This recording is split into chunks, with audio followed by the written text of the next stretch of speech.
Assalamualaikum warahmatullahi wabarakatuh. Perkenalkan, nama saya Yeni Syafutri dengan NIM 1410121069 dengan dosen pengampu Ibu Dwi Gansar Santi Wijaya SPD MPD.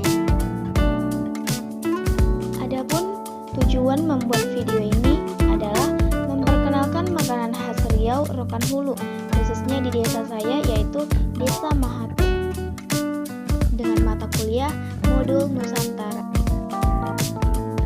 Baiklah, pada video kali ini saya akan menarasikan menu makanan khas Salai ikan baung dan ikan silais. Menu makanan ini merupakan menu makanan khas tradisional di daerah saya, khususnya di Mahato. Baiklah, langsung saja masuk ke sejarah singkat makanan ikan baung Salai khas Riau, makanan Rokan Hulu, khususnya di desa Mahato. Ikan baung Salai merupakan khas makanan bagi masyarakat Melayu, khususnya di desa saya yaitu Desa Mahato. Dan tidak hanya ikan baung, tetapi ada juga ikan silais. Bahkan di desa Pujut juga terdapat bubu silais. Itulah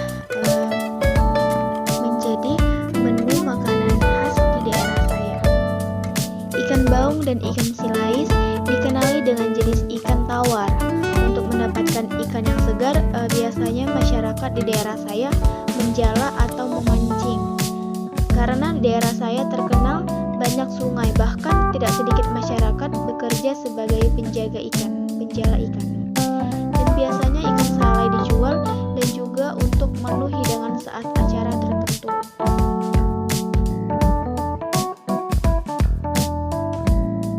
Lanjut ke bahan yang digunakan untuk menyalai.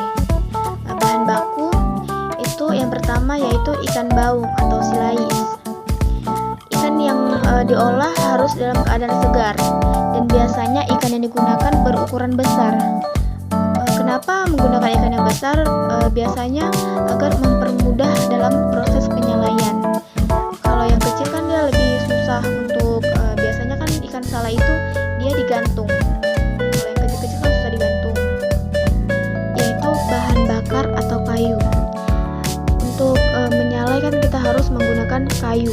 Untuk menghasilkan ikan asap yang bermutu tinggi, sebaiknya digunakan jenis kayu yang mampu menghasilkan asap dengan kandungan unsur fenol dan asam organik tinggi. Karena kedua unsur lebih banyak melekat pada tubuh ikan dan dapat menghasilkan rasa, aroma maupun warna daging ikan asap yang khas. Sebaiknya digunakan jenis kayu keras atau tempurung kelapa sebagai bahan bakar. Dan biasanya kayu yang digunakan itu terlebih dahulu dijemur agar dia benar-benar kering dan artinya juga membara. Lanjut ke cara pembuatan ikan asap atau ikan salai. Mohon maaf sebelumnya, saya hanya menggunakan gambar-gambar untuk membuat video, tidak melakukan praktek langsung membuat ikan asapnya atau ikan salai.